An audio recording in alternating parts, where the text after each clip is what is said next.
Sir, ফুলকি দাসের অপরাধ এখনো প্রমাণিত নয়, অনেক ফাঁক আছে স্যার। চার্জশিট তৈরি করার সময় সেটা টের পাওয়া যাবে।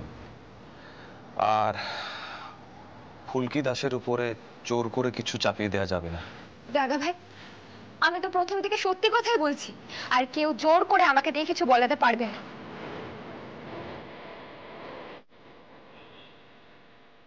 মিস্টার অংশুমান সেনগুপ্ত,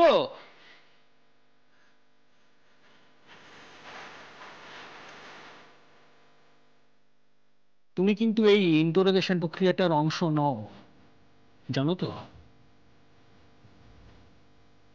তোমার সঙ্গে ফুলকি দাসের একটা ব্যক্তিগত হৃদ্যতা আছে, সেটা আমি খুব ভালো করে জানি। ও হচ্ছে তোমার পাতানো বুক, তাই এই ইন্টারোগেশন প্রসেসের বাইরে থাকছো তুমি। Is that clear? আশা করি এটা তোমার মনে আছে। এখন চলো, লয়ার কি বলছে শুনে আসছি, চলো এসো।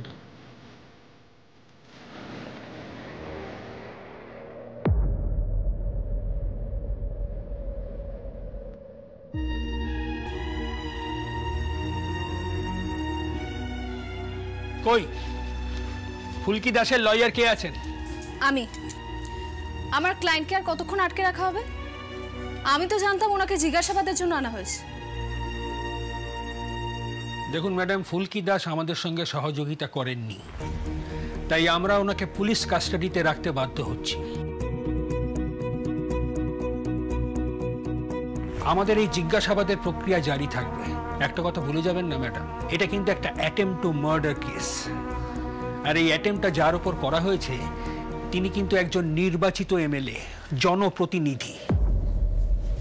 স্যার, দাও দাও, নিন ম্যাডাম, কোর্টের সমস্ত কাগজপত্র আছে এখানে। আমরা ফুলকি দাসকে পুলিশ কাস্টাডিতে রাখছি। আপনি কোর্টে গিয়ে বেলের জন্য অ্যাপিল করুন, ঠিক আছে ম্যাডাম?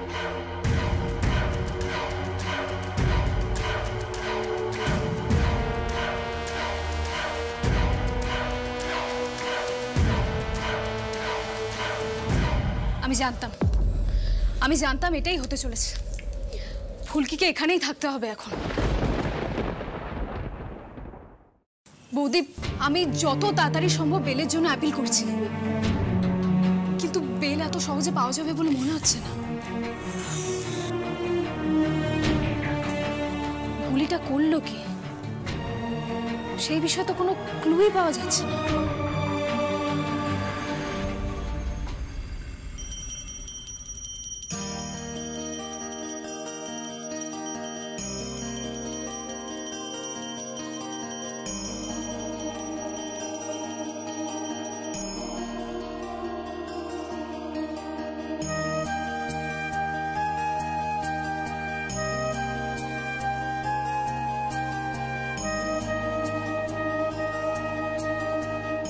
খুব দুশ্চিন্তা হচ্ছে মা। প্রদ্যুৎ মৃত্যুঞ্জয় এখনো ফিরে এলো না। গতকাল রুদ্ররূপ সান্যালকে তোমার গুলি করার পর ওখানে হইচই পড়ে গেছে। পুলিশ চারিদিকে খোঁজ খবর নিচ্ছে, আর এদিকে মৃত্যুঞ্জয় প্রদ্যুৎ এখনো খবরাখবর নিয়ে ফিরল না। কি যে করি আমি। ঠাকুর বাবা, হতে পারে পুলিশের চোখে ফাঁকি দিয়ে ওদের আসতে অসুবিধে হচ্ছে। আমি তো কোনো মতেই রিভলভারটা ফেলে রেখে ওই রায়চৌধুরী বাড়ির বারান্দা থেকে পালিয়েছিলাম। এতক্ষণে নিশ্চয়ই পুলিশ ওই রিভলভারটা খুঁজে পেয়ে গেছে, পেয়ে তার আঙুলের ছাপটিপও নিয়ে নিয়েছে। হয়তো নাকা চেকিং হচ্ছে। ঠাকুর বাবা, হতেই পারে মৃত্যুঞ্জয়রা কোনো বিপদে পড়েছে।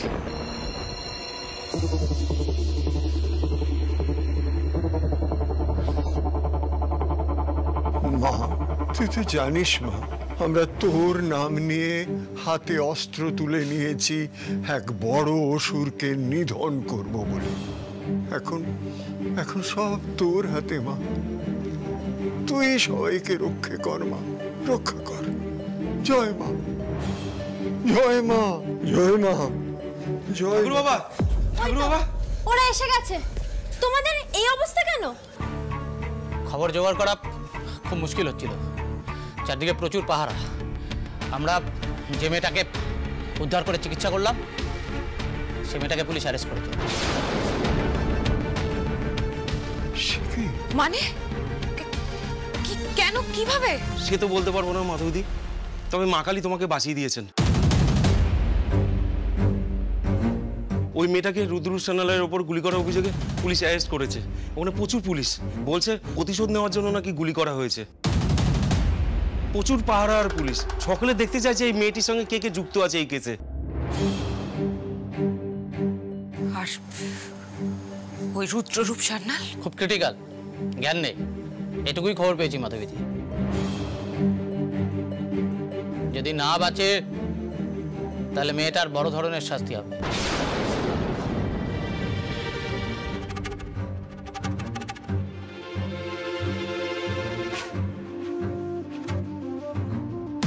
কিন্তু এই রিভলভারটা, এটা তো নিয়ে যাওয়া যাবে না, নিচে চেকিং হতে পারে।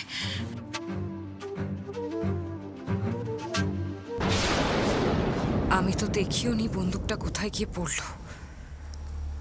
শেষে আমার কারণে একজন নিরীহ মেয়ে শাস্তি পাবে। আমি তো মায়ের নামে শপথ নিয়ে পুরনো জীবন ত্যাগ করেছি, কোনো পিছুটার নেই আমার। কিন্তু যেই মেয়েটি অজ্ঞান অবস্থাতেও তার স্বামীর নাম করছিল, সে কিভাবে বিনা দোষে সকলের থেকে দূরে সরে যেতে বাধ্য হচ্ছে, তাও আবার আমার কারণে। ডাক্তারবাবু, দয়া করে এবার একটা ভালো খবর দিন না প্লিজ। আমার দাদাটা আদৌ বাঁচবে তো? ওর তো এখনো জ্ঞানই ফিরলো না। রিকি শান্ত হও প্লিজ, এভাবে বলো না। উনি এটার কি উত্তর দেবেন বলো তো? উনি তো চেষ্টা করছেন। ঈশিতা, তুমি রিকিকে নিয়ে একবার ভেতরে যাও, রুদ্রর সাথে দেখা করে এসো, ওর ভালো লাগবে। রাহু, তুইও সঙ্গে যা। আমার ডাক্তারবাবু, ওরা ভেতরে যেতে পারে তো? হ্যাঁ যাক, কিন্তু রুদ্ররূপ বাবুর এখনো কোনো সেন্স আসেনি। এসো রিকি, এসো।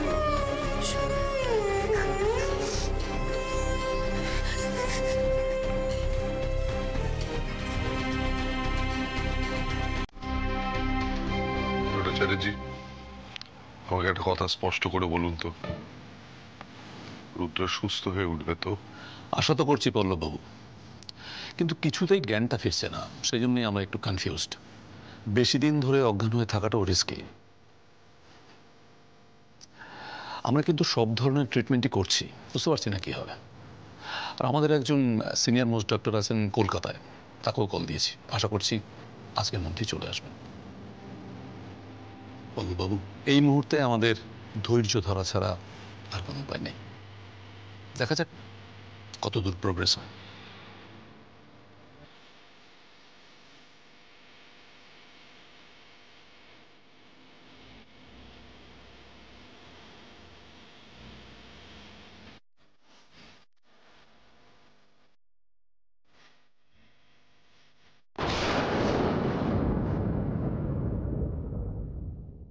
জেঠুমনি, কি হচ্ছে তোমার?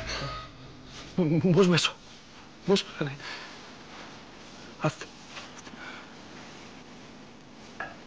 বসো। জেঠুমনি,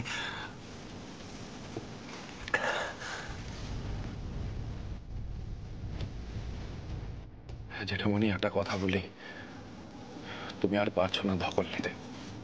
এক কাজ করো, বাড়ি যাও, বাড়ি গিয়ে বিশ্রাম নাও তো। আরে বিশ্রাম শুনলি তো সবই। হ্যাঁ রোহিত, কুলকি কেন এলো না রে? ও তো সারাক্ষণ ব্যতিব্যস্ত হয়ে থাকে, মনের বিপদে সকলের আগে ছুটে। আজ ওর দিভাইয়ের এত বড় বিপদ, আর ফুলকি ওর পাশে নেই। সকালে যখন লাবুরা ফেরত গেল, আমি ভেবেছিলাম ফুলকি ওদের সঙ্গে আসবে, কিন্তু এলো না। ও থাকলে না একটা একটা পজিটিভ ভাইব থাকে। মায়ের উপর মেয়েটার এত বিশ্বাস, সেই বিশ্বাসটা ও সবার মধ্যে ছড়িয়ে দেয় কেমন।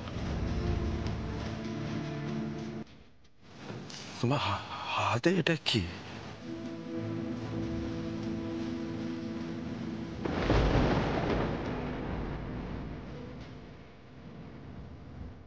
কি রে রোহিত? এই রোহিত, কি এত ভাবছিস? চুপ করে রয়েছিস? ফুলকিকে ফোন করে আসতে বল। আরে ও এই সময় পাশে থাকলে লাবুটার ভালো লাগবে রে। ফুলকি আসতে পারবে না জেঠুমনি, চাইলেও আসতে পারবে না। নিশ্চয়ই তো জেঠিমণি কিছু করেছে? না আঙ্কেল,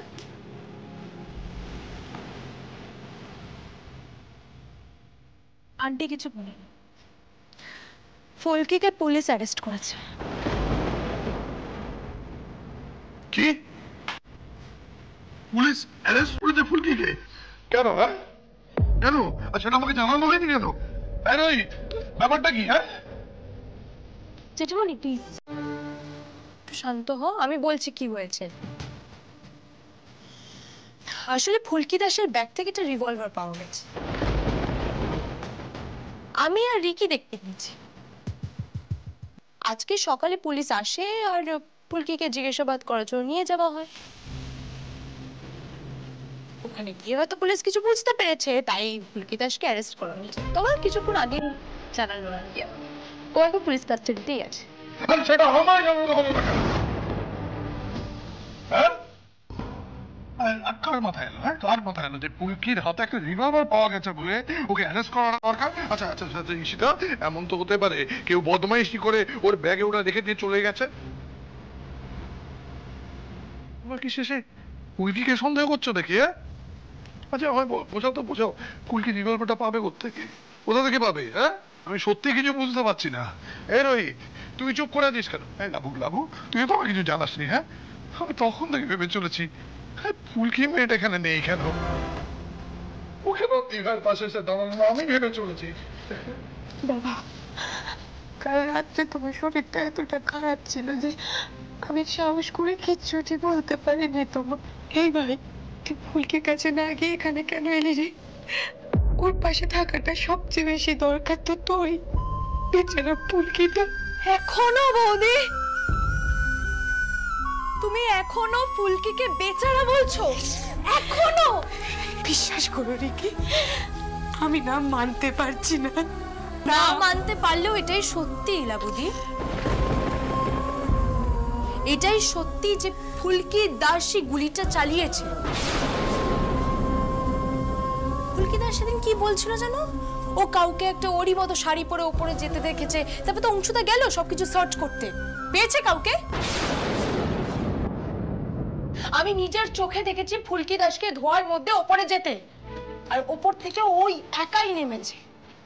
এগুলো কি এভিডেন্স নয় যে ফুলকি দাস গুলিটা করেছে? ও তার থেকে বড় কথা জেঠুমনি, এটা তো আমি বলতেই ভুলে গেছি তোমাকে। ফুলকি দাস মা দুর্গার সামনে প্রতিজ্ঞা করেছিল যে ও রুদ্রদার থেকে রিভেঞ্জ নিতে চায়। এত প্রুফ, তারপরেও তোমরা প্রুফ চাইছো? লাবদি, তুমি না ওই ইনোসেন্ট মুখটাই চিনো না। যতটা সহজ সরল ভাবছো ওকে, অতটাও কিন্তু ওর নয়। ঈশিতা,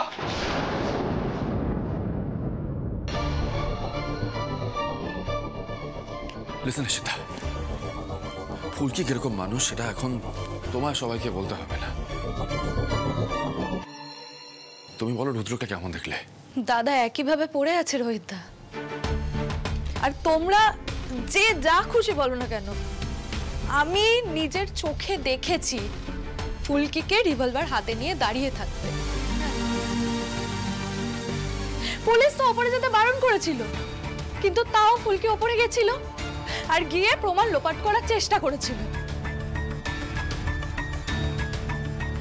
আর আঙ্কেল, তুমি এবার অন্তত ফুলকিকে বাঁচানোর চেষ্টা করো না। রুদ্রর জ্ঞান ফেরা অবধি আমি ওয়েট করবো এখানে। আমি রুদ্র থেকেই জানতে চাই ও এক্স্যাক্টলি কি দেখেছিল, মানে ও কি দেখেছিল আদৌ ফুলকিকে গুলি চালাতে? কারণ গুলিটা তো সামনে থেকেই চলেছিল, ওর তো টেকনিক্যালি শুটারকে দেখার কথা। দেখো একটা কথা তো মানতেই হবে যে রুদ্রকে কেউ মারতে চাইছে, ওর কোনো শত্রু আছে, ও ডেফিনেটলি কারোর হিট লিস্টে আছে, রাইট? তোমরা ফুলকিকে সন্দেহ করতে পারো, কিন্তু রিয়েল কালপ্রিটকে আমি তো খুঁজে বের করবই। নাহলে একজন অজানা অজানা শত্রু তো থেকেই যাচ্ছে, যে কোনো মুহূর্তে আমাদের ক্ষতি করতে পারে। And I'm very sure about it. সেই কালপ্রিটটা ফুলকি নয়। সেটা তো সারা দুনিয়াকে জানানো দরকার। আমি থানায় গেলাম, আমাকে আমাকে না জানিয়ে না তোমরা সবাই খুব খুব বড় একটা ভুল করেছো, খুব বড় একটা ভুল করেছো। জেঠু আরে কি শোন মা, তোর ভয়ের কিছু নেই। হ্যাঁ, আমি শুধু সত্যটা বার করার চেষ্টা করব, কোনো অবিচার হতে দেব না, কোনো অবিচার হতে দেব না।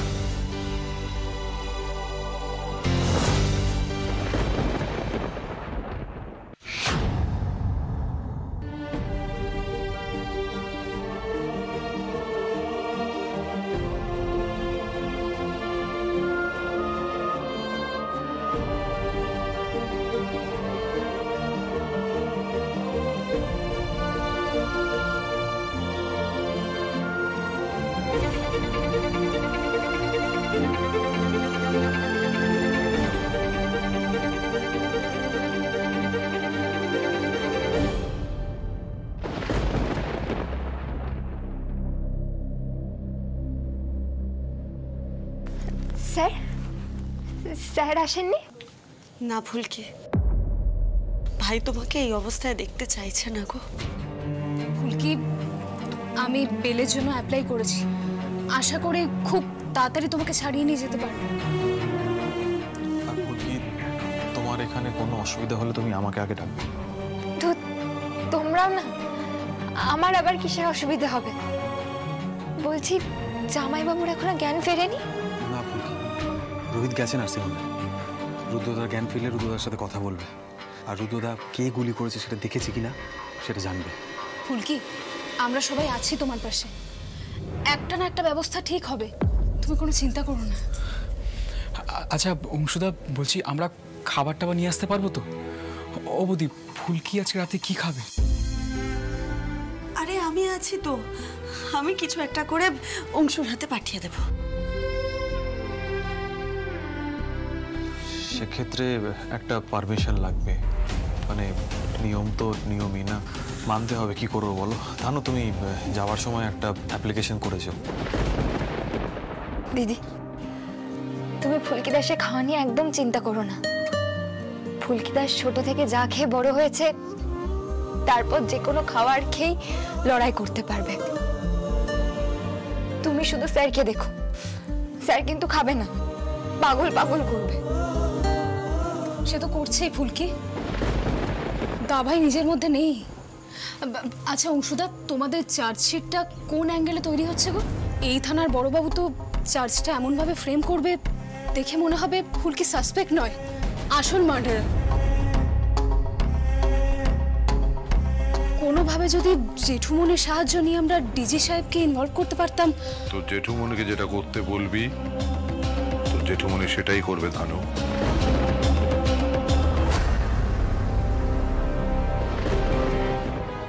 বাবা, তুমি এখানে? ওদিকে রুদ্রদার কি অবস্থা? জেঠুমনি, তোমার শরীর ঠিক আছে তো? জেঠুমনি, তুমি বিশ্বাস করছো না তো যে আমি জামাইবাবুর কোনো ক্ষতি করেছি? তোর কি মনে হয় ফুলকি?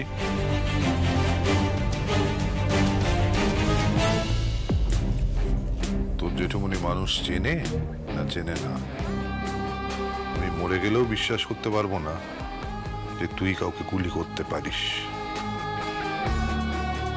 কিন্তু আমার মাথায় তো এটাই ঢুকছে না যে গুলিটা করলো কি। কি কোনো গোপন শত্রু? সুমন, তোমাদের কি মনে হচ্ছে? সেই পুরো ইনভেস্টিগেশনটা বড়বাবু নিজে করছে। তার মানেটা বুঝতে পারছো তো জেঠুমনি?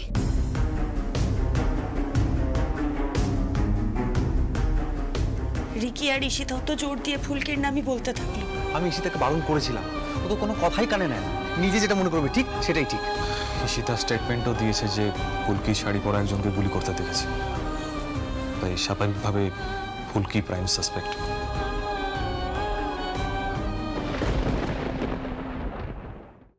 আমি ডিজি সাহেবের কাছে যাই, ওনাকে গিয়ে সবকিছু বলি একবার,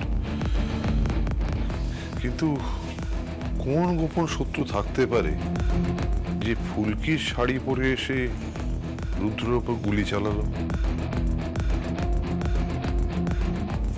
ফুলকিও তো কাউকে একজনকে দেখেছে।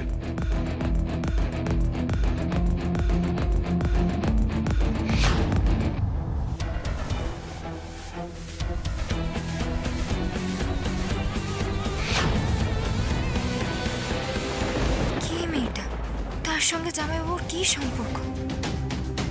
নাকি জামাইবাবুই কাউকে ঠিক করেছিল গুলি করার জন্য? না, এটা হবে না।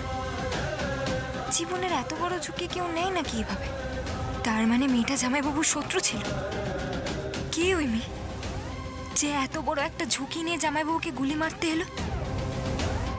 কিচ্ছু বুঝতে পারছি না মা কালী। একমাত্র তুমি এই সমস্যার সমাধান দিতে পারো বলে মনে হচ্ছে।